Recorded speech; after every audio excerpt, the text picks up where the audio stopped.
welcome back to the Citizen channel. We're all staying safe and well, or welcome if it's your first time. Please be great to have you on board. And this is the Premier League years. Today we're going to look at Manchester City versus Crystal Palace, or the home game versions mainly anyway, since its inception, of course, in 92-93 season. For some people, when football began, of course, City have spent all but 5 of those seasons in the very top division.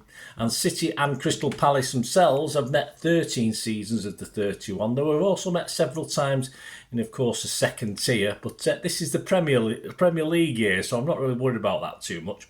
So we'll have a look at our record against them, including more detail, a little bit more detail, a little bit of memories as well.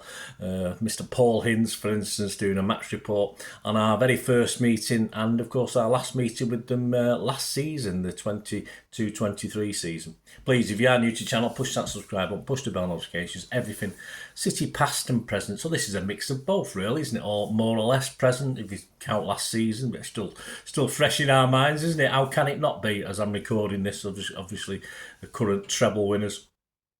So have a look back, please, push those buttons. And guys, if you've got any comments, any memories, let me know. I will respond, or if need be, I'll give them just a thumbs up if that's all they require.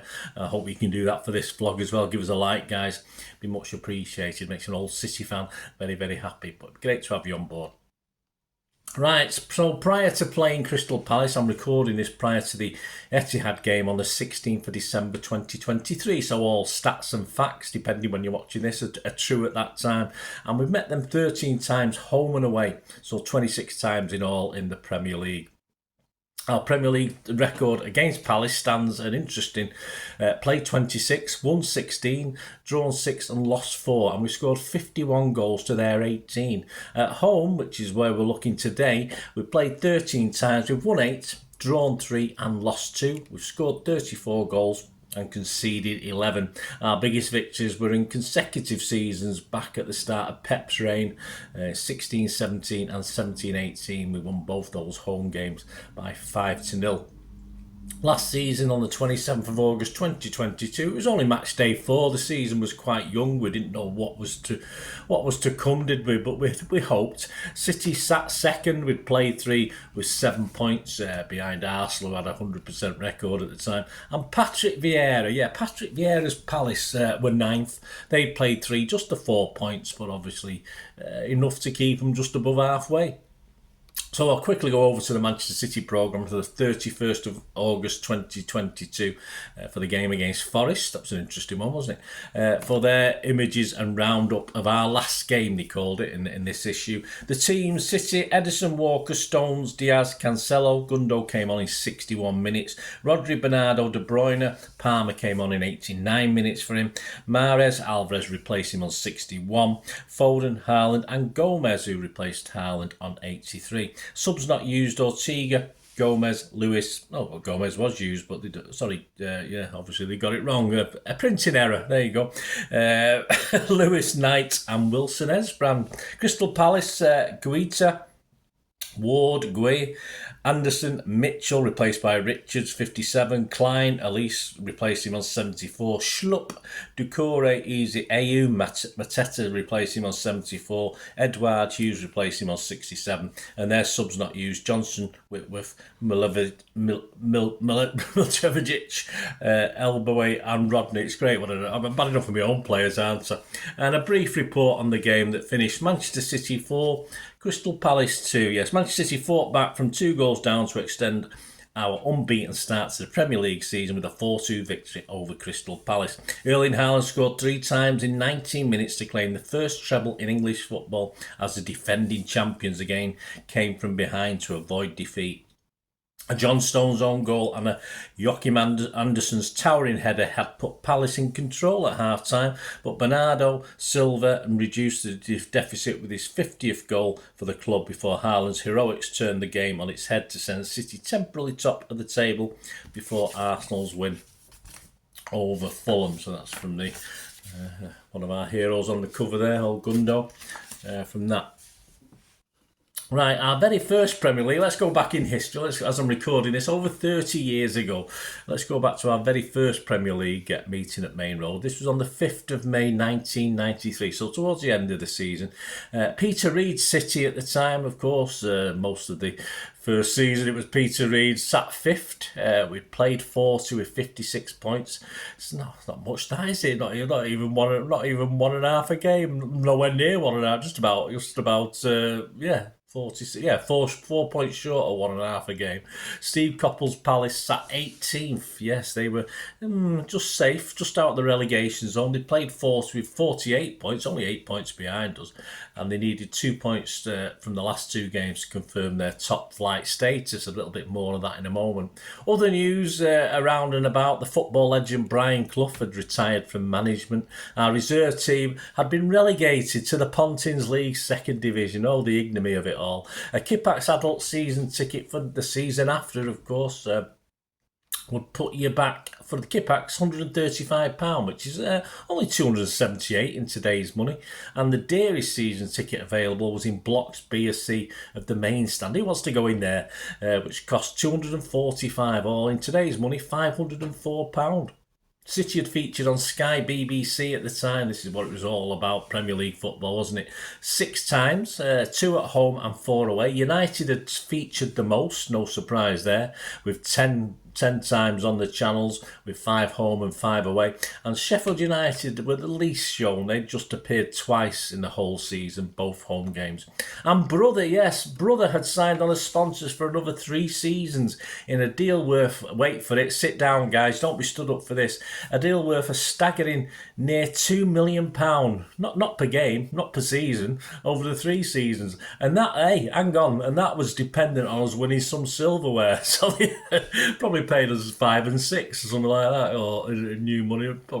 Probably paid us a few quid, didn't they? But there you go. Anyway, how things change, of course. That's probably what most people think we're still worth now from sponsorship. But there you go. Back to the game itself. The game ended, yes, 0-0, a real thriller in front of 21,167. Actually, the corresponding fixture at Selhurst Park the previous October also ended 0-0. So we're really not amongst the goals as in Palace that season. The lineups for this game: City, Creighton, Ranson, Curl, Vonk, Phelan, McMahon, Flitcroft, White, Sharon, Quint and Holden. David Kerr made his first appearance for City's debut. He came on to replace Sharon, and Simpson and Dibble stayed on the subs bench. For Palace, you had the likes of Martin, Thomas, McGoldrick, Humphrey, Young, Thorne, Williams, a certain Mr. Gareth Southgate. I wonder what happened to him. Shaw, Roger and Armstrong, and their subs were Osborne, Woodman and Gordon. So as promised, over to the legend that was, and sadly no longer with us, Paul Hinds, for his report from the Manchester Evening News. And then a sort of a vitriolic Peter Reid hits out as well, his little comments afterwards. So let's get on to Mr. Hinds' report of the game in the next issue of the Manchester Evening News after the match. Manchester City just cannot shake off those Main Road blues. Twitchy City again failed to deliver the goods in their own backyard against Crystal Palace last night, to leave manager Peter Reid racking his brains to answer the most baffling poser of the season. The riddle Reid cannot solve is: how can a side which has played like title contenders on their travels over the past 9 months look like relegation candidates in front of their own fans? The 2 points lost last night against Steve Coppell's relegation-threatened Londoners graphically underline the problem which has wrecked the Blues' title and European challenge this season. For at what was once a Main Road fortress, Reid's side only squandered an alarming 31 points since the campaign began in August. It's a sombre thought that if those points were added to City's league tally, it would now be Peter Reid rather than Alex Ferguson who was bathing in the glow of a championship triumph. To be fair to the Blues, they were always going to have a tough battle on their hands last night against the renowned scrappers from Selhurst Park, who came to town with their Premier League lives at stake. It was glaringly obvious from the first whistle who were the hungry of the two sides as Palace Eagles frantically chased a victory which would have killed off Oldham's brave survival battle. How Blues boss Reid must have wished for 11 Terry feelings as he gloomily watched his side trying in vain to shake off their end-of-season lethargy. The left-back forgot his recent hamstring injury to mark his return with a performance of such quality that it seemed out of place in another forgettable display. It was an indictment of Reed's high-profile forwards that Terry managed to be at his side's best defender and attacker all rolled into one. Any credit earned by the Blues were reserved for the back four, where Curl and company at least gained some satisfaction in keeping a strong and dangerous-looking Palace attack relatively quiet. Like Phelan, goalkeeper Tony Creighton can look back on his contribution with pride. He was at his international best on a few occasions when Palace broke through the barriers. His fingertip save from a vicious Gareth Southgate half volley late in the game was a highlight of TC's immaculate 90 minutes. By comparison, Palace keeper Nigel Martin was little more than an interested spectator for most of the proceedings as the Blues struggled to get out of second gear both in midfield and up front. Only once in the entire match was Martin seriously tested, and he certainly proved equal to the occasion as he leapt acrobatically to his right to parry away a 6-yard header from Niall Quinn. It was the one and only time when the Blues skyscraper striker looked remotely like adding to his meagre tally of 11 goals this season. And yes, Boss Reed hits out headline, and this is Peter Reed speaking after the game. The only good thing to come out of that match was that we didn't lose. I was bitterly disappointed by our performance. It was even more annoying to see the team play like that in front of our own fans after watching the quality display they turned on when beating Southampton at the Dell last Saturday. There is no doubt at all in my mind that the reason we have failed to make the impact we would have liked this season has been our form at Main Road. If you look at our away results, they stand in comparison with any other team in the Premier League, but we have thrown away that advantage at home, and it's a problem we'll have to solve if we were to make our presence felt next season. Palace made it very difficult for us, which is why you would expect from a side fighting relegation. But we never put their defence under any real pressure. In fact, our best attacker was Terry Phelan, which perhaps says everything about our performance. He was our best player on the park by a mile, and nobody could have done more or tried to earn us maximum points. We only had one real chance throughout the 90 minutes. We could have lost if Tony Creighton hadn't been on top of the game. Form guide for this match. Creighton got an 8 out of 10 from Paul Hintz. Ranson, Curl and Vonk all got 7s. Terry Phelan, obviously from that plaudits there, got a 9 out of 10. And the rest, McMahon, Flickcroft, White, Sharon, Quinn and Holden all got 6 out of 10s. And Mr. debut appearance, Kerr. Yes, I might have to do one on him one day. I can't remember Mr. Kerr at all. My apologies, mate. He got a 6 out of 10 as well. Man of the match, Paulin simply said Terry Phelan for a magnificent display in both defence and attack by City's twinkle-toed left-back. We've got that Terry Phelan, haven't we? That's for sure. So there you go. Hope you enjoyed that, guys.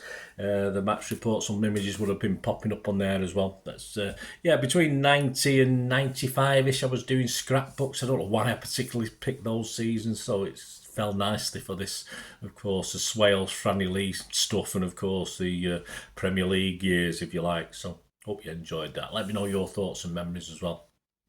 Palace, of course, that was a point near a safety, as say Oldham had managed to win the last 2 games. So yeah, that was extra pressure. And of course, Palace still needed a point in their last game, which was at Arsenal, yes, and they lost it 3-0, which doomed them to relegation because Oldham won their last 2. So Oldham were level on points, but had a better goal difference by just 2 goals. So if they hadn't been beaten 3-0 by Arsenal, but there you go. That's how it is, isn't it? As Palace dropped out of the so-called, and what we're talking about, Premier League. So there you go, guys. Of course, we carried on to finish 5th, and things wouldn't get any better, would they, unfortunately. Thanks for joining me for this little look back at City versus Palace, the Premier League years. Let me know your memories. Great to hear from you. Until we meet again, that's one thing, don't I? Please stay safe, Blues. Come on, City. Bye for now.